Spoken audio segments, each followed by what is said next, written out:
The horizontal takeoff and landing spaceplane was a bold British attempt to build a fully reusable, single-stage-to-orbit vehicle during the 1980s. Developed by British Aerospace in partnership with Rolls-Royce, it relied on a revolutionary RB545 Swallow engine that could breathe atmospheric air before switching to onboard oxygen in space. The idea was to remove the need for multiple rocket stages and make access to orbit as routine as commercial aviation. Its sleek design allowed it to take off horizontally and glide back to Earth after completing its mission.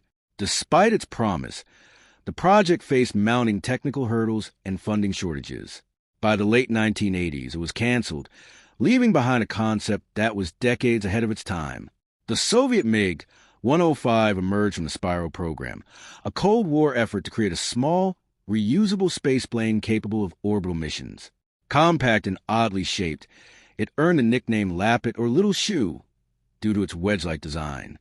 The aircraft was tested in the late 1970s, performing subsonic flights and air launch experiments from a bomber to study re-entry and landing behavior. Engineers envisioned it being launched at high speed from a carrier aircraft before igniting a rocket booster. Although it never reached space, it provided valuable data for later Soviet programs. The project was eventually abandoned in favor of the Buran shuttle system, but its experimental flights remain an important chapter in early spaceplane research. The X-20 Dinosaur was one of America's earliest serious attempts to merge aircraft and spacecraft into a single reusable vehicle. Designed in the late 1950s, it was intended for a wide range of missions, including reconnaissance, bombing, and scientific research. Launched atop a Titan rocket, it would glide back to the atmosphere and land like conventional aircraft. Its aerodynamic shape and thermal protection ideas influenced future spacecraft designs. However, shifting political priorities during the Cold War redirected funding toward the Apollo lunar program. In 1963, the project was canceled before any flight could take place, though its legacy continued to shape later space systems. The X-33 was a technology demonstrator for VentureStar, a highly ambitious attempt to create a fully reusable spaceplane in the 1990s. Unlike traditional rockets, it featured a lifting body design without wings and relied on linear aerospike engines for efficient thrust at all altitudes. The concept aimed to drastically cut the cost of space travel by eliminating expendable components and enabling rapid turnaround between flights. However, the project ran into serious trouble when its advanced composite hydrogen fuel tank failed during testing. The resulting delays and rising costs forced NASA to cancel the program. Although it never flew, the X-33 pushed forward research in materials and propulsion. Hermes was Europe's answer to the American Space Shuttle, developed by the European Space Agency in the 1980s. It was designed to carry astronauts and small payloads into orbit, launching atop an Ariane 5 rocket, and return to Earth with runway landing. The compact spaceplane combined aircraft-like handling with spacecraft capabilities, offering Europe independent access to human spaceflight. However, the project became increasingly complex and expensive over time. Political priorities shifted after the Cold War, and the need for such a vehicle was questioned. By 1993, Hermes was canceled, leaving Europe without its own crewed spaceplane. The HL-20 was a practical and efficient concept developed by NASA as a small spaceplane for crew transport. Inspired by earlier Soviet lifting body designs, it was intended to carry up to 10 people into orbit and return safely with minimal refurbishment. Its shape allowed for stable re-entry and reduced thermal stress compared to larger shuttles. The vehicle would have launched atop existing rockets and landed horizontally like an aircraft. Although it never reached production, its influence lived on in later designs, particularly the Dream Chaser. The HL-20 showed a shift towards simpler, more cost-effective space transportation. The Sänger 2 was a West German concept that built on ideas dating back to World War II. It proposed a two-stage spaceplane system capable of reaching orbit using a combination of jet and rocket propulsion. The first stage would take off from a runway and accelerate before releasing an upper-stage vehicle that would continue into space. This approach aimed to improve efficiency and reduce launch costs. The design looked futuristic even by modern standards, with its long, slender body and advanced propulsion concepts. Despite its promise, The project never moved beyond a conceptual phase. The X-30 was part of the National Aerospace Plane Program, an ambitious U.S. effort to create a hypersonic spaceplane capable of reaching orbit in a single stage. It was designed to use scramjet engines, which would compress and burn incoming air at supersonic speeds. This would eliminate the need to carry a large amount of oxidizer, making the vehicle lighter and more efficient. The X-30 was intended to take off and land like conventional aircraft while achieving orbital speeds.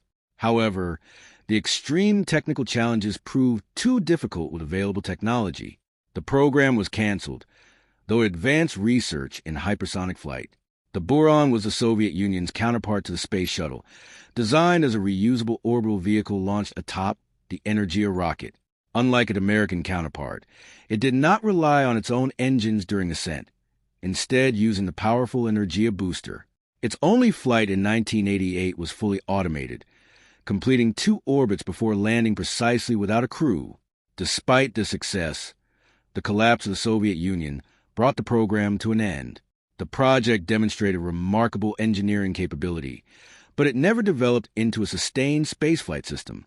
Skylon was a British concept that evolved from the earlier Hodo program, aiming to achieve single stage-to-orbit flight using the innovative Sabre engine.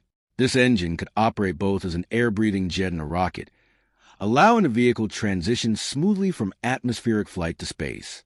Skylon was designed to take off from a runway, reach orbit, and return for rapid reuse. Extensive research was carried out on its engine technology, including successful pre-cooler tests.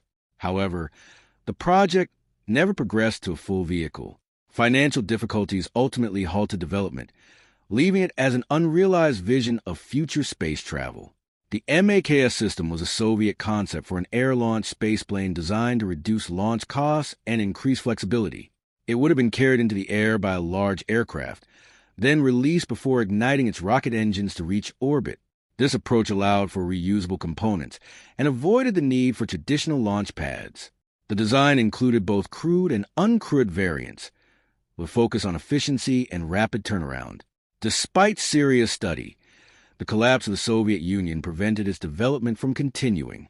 Japan's HOPE-X was an experimental spaceplane developed by NASA in the 1990s as part of a broader effort to build independent space capabilities.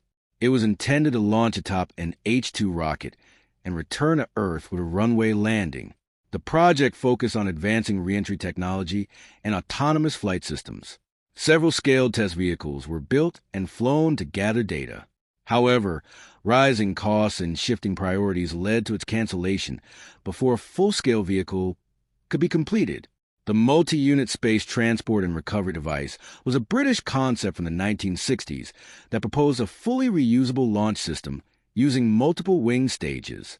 Each stage would separate during ascent and return to Earth independently, landing like an aircraft. The idea was to create a flexible and cost-effective alternative to expendable rockets. Despite its innovative approach, the complexity of coordinating multiple reusable vehicles proved too challenging. The project was eventually abandoned. The Douglas Astro was an early American concept for a reusable spaceplane developed in the 1950s. It explored the idea of a lifting body spacecraft that could survive re-entry and land on a runway. The design contributed to early research into heat shielding and aerodynamic stability at high speeds. Although it never progressed construction, it helped lay the groundwork for later spaceplane programs. The Silbervogel was a German concept from World War II that envisioned a rocket-powered spaceplane capable of skipping along the upper atmosphere to travel vast distances.